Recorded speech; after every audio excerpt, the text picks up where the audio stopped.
Después de haber hablado con un especialista en temas electorales, vamos a hablar con un abogado especializado en temas constitucionales, el doctor Natalio Amprimo. Muy buenos días y bienvenido a RPP, doctor Amprimo. Muy buenos días, Fernando. Un gusto y aprovecho para desearles a todos un feliz 2022, porque no hemos hablado con anterioridad. Sí, es verdad, y hacemos lo mismo con usted y con su familia, doctor Amprimo. Muchas gracias. Suponemos que ha leído con detenimiento, con rigor y por momentos con irritación las 18 páginas en las que el presidente de la República y la primera ministra observan la ley que había sido redactada inicialmente en primera lectura el 26 de noviembre y luego aprobada el 16 de diciembre, es decir, el último día antes de que vence el plazo para observarlo, lo ha observado, afirmando que esta autógrafa restringe arbitrariamente el derecho al referéndum previsto en la Constitución. Su opinión, por favor, sobre los argumentos dados por el Ejecutivo para observar esta ley. Bueno, yo lamento que el Ejecutivo, en vez de dar un paso para adelante, dé un paso para atrás, la verdad. Mire, esta norma que promueve el Congreso, en rigor, es una norma innecesaria, como yo ya en varias oportunidades lo he manifestado. Sin embargo, no es inconstitucional. Innecesaria porque el tema respecto de que el referéndum para reforma constitucional ya estaba zanjado, que era aquel que se convoca con posterioridad a la aprobación por parte de la mitad más uno de parlamentarios. Eso estaba ya desde la óptica jurídica zanjado. No se olvide usted que la Constitución dice que toda reforma constitucional se hace solo a través de esos mecanismos. Inclusive ya el Tribunal Constitucional había emitido resoluciones al respecto cuando, sobre todo en la época del presidente Toledo, se pretendió, diríamos, retomar a la Carta del 79 por la vía de una consulta popular. Pero aquí el riesgo que existía, y ese fue el sustento, diríamos, que justificó el proyecto en comentario, el riesgo era que el jurado de elecciones, habida cuenta de su comportamiento que para muchos no daba garantía según las últimas elecciones, diera un paso adelante en el referéndum directo para reforma constitucional, ¿no? Y entonces ese fue el sustento para justificar promover este proyecto de reforma que en rigor es innecesario. Por eso cuando se han sacado firmas para evitar el referéndum, se han sacado firmas, usted puede revisar mis comentarios y yo siempre he dicho que eso es innecesario porque jurídicamente el tema está zanjado. Pero bueno, se pretendió, diríamos, bajo el argumento de que el jurado de elecciones, con esta composición no completa, con estas actuaciones, diríamos, cuestionables o discutibles últimamente, podía promover el referéndum. Saquemos esta ley para remachar el tema. Bueno, muy bien. Lo cierto es que el tema está zanjado, porque el propio jurado de elecciones, en un oficio del día 7 de este mes, remitido al Congreso, ha señalado lo que le estoy usted indicando, que justamente el proyecto es innecesario porque no cabe referéndum directo en materia de reforma constitucional y porque conforme a todos los precedentes jurídicos y normas jurídicas, el referéndum para reforma constitucional solo es aquel que se convoca cuando el Congreso previamente ha aprobado por la mitad más uno el proyecto.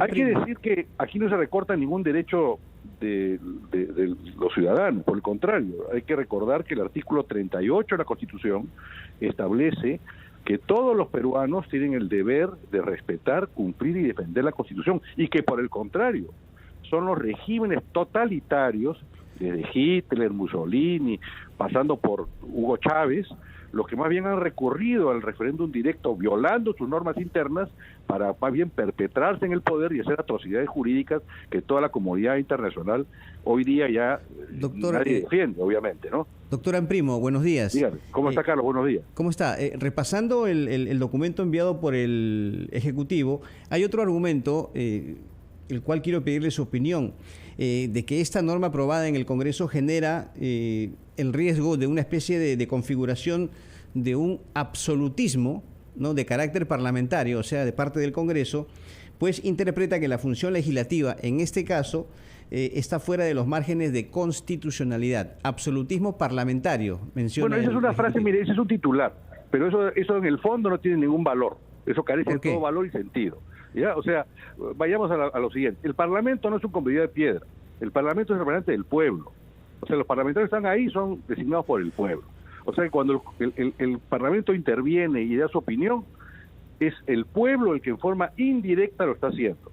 Y justamente se recurre a este mecanismo de reforma con el previo pase por el Congreso para que haya un filtro y no estemos simplemente, diríamos, convocando a referéndum por cualquier tipo de circunstancias. Entonces, eso puede ser un titular. Mire, estamos acostumbrados a utilizar adjetivos para descalificar las cosas. Vayamos al tema central. El tema central es que en las democracias consolidadas, los mecanismos de reforma constitucional usualmente son similares a los que el Perú tiene. O sea que no estamos en un caso distinto. No estamos en Suiza, en el cual a veces para, diríamos, mover inclusive cosas menores se convoca a la ciudadanía. De acuerdo, muy bien.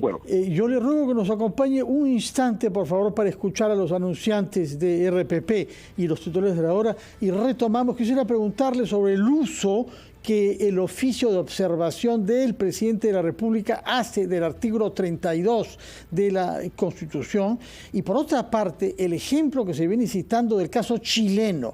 Quisiera que nos explique qué diferencia hay en nuestro marco normativo para que lo que hace en Chile no se pueda hacer según quienes defienden que se haga una asamblea constituyente en el Perú. Nos lo contesta, por favor, después de la pausa de la hora en punto. Con el jurista constitucionalista Natalia Imprimo, al que habíamos dejado planteada la pregunta relativa a dos argumentos que se invocan quienes defienden la tesis del Congreso de la República. Uno, el artículo 32 autoriza a que la Constitución de manera parcial o total sea modificada vía referendo. Y el segundo lugar tiene que ver con la experiencia política de nuestro vecino del sur, que tiene en este momento en funcionamiento un Congreso por una parte y una Asamblea Constituyente por otra. ¿Cómo contesta a ambos argumentos, por favor? ¿Cómo no, Fernando? Mire, Fernando, lamentablemente para muchas personas consideran que la Constitución es la suma de normativas aisladas e inconexas.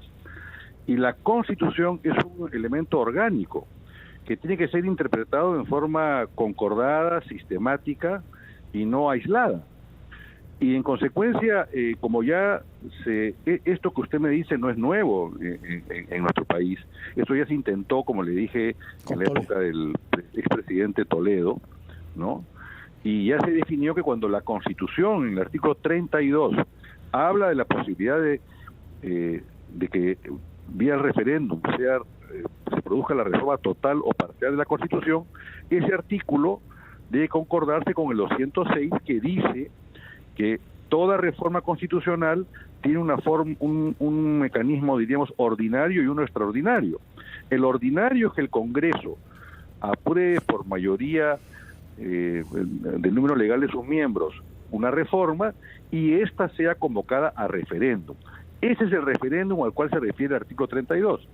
Y la forma extraordinaria es que se excluye el referéndum porque se logra la aprobación por más de 2/3 o al menos 2/3 del número legal de integrantes. O sea que el referéndum al cual hace referencia el artículo 32 es el referéndum al cual se refiere el artículo 206 en el mecanismo ordinario de reforma constitucional. O sea, no hay que leer la Constitución o sus normas en forma aislada, sino en forma concordada. De acuerdo. Por eso es que el artículo 206 dice toda reforma constitucional, no es toda reforma menos y la del artículo tal, ¿no? Claro. Y por otro lado, no sería lógica esa interpretación, porque si no, ¿para qué el artículo 206 plantea la convocatoria a referéndum después del Congreso si se puede ir de forma directa al referéndum? Ahora, el otro argumento que se usa mucho, ¿cómo si se hace en Chile? ¿Por qué acá no se puede hacer? No, pero en Chile, Fernández, se ha reformado la Constitución. Sí. Se ha reformado la Constitución. O sea, evidentemente podría haber una reforma constitucional del artículo 206 e incluir un mecanismo adicional de reforma. Eso no es inconstitucional. Pero eso se ha hecho en Chile. O sea, en Chile no se ha convocado a asamblea constituyente sin previamente haber reformado la Constitución. Ahí habrá opiniones de que estén a favor y opiniones que estén en contra. Pero el mecanismo que se ha hecho en Chile es respetar el marco jurídico. No se ha convocado a asamblea sin previa reforma de la Constitución. Y reforma la Constitución a través de todos los mecanismos que ésta contempla. De acuerdo, en todo caso, lo que nos dice es que por un camino u otro, toda reforma tiene que pasar por el Congreso. No puede ser un asunto de un jefe de Estado que se lanza él a convocar, saltándose por las instituciones de la República. Aclarado eso, quisiera preguntarle sobre otro tema de su competencia, que es la sentencia condenatoria al periodista Christopher Acosta por un libro publicado, Plata como cancha. Usted ha leído, supongo, el documento de la sentencia, son 44 páginas, pero sabemos de su rigor de lectura.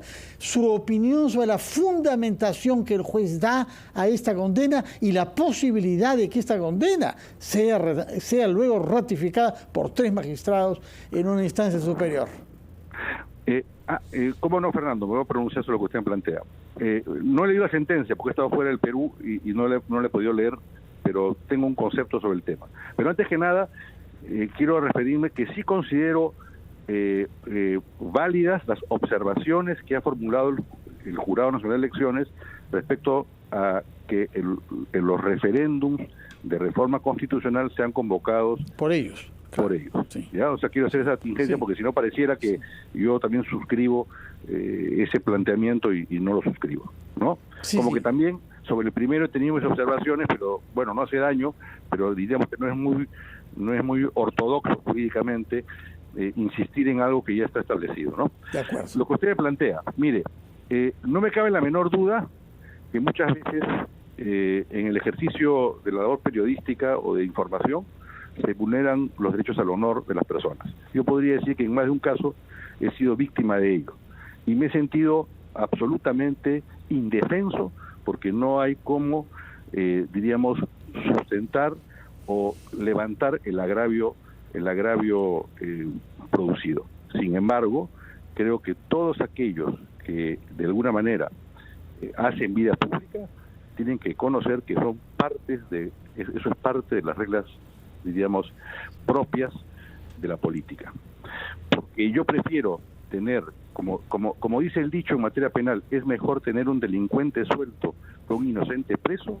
Yo prefiero que haya inclusive abuso en la libertad de prensa a que por el contrario se produzca un cercenamiento, un amedrentamiento o el generar un clima que evita que la población pueda conocer casos, diríamos, de corrupción o casos de cuestionamiento.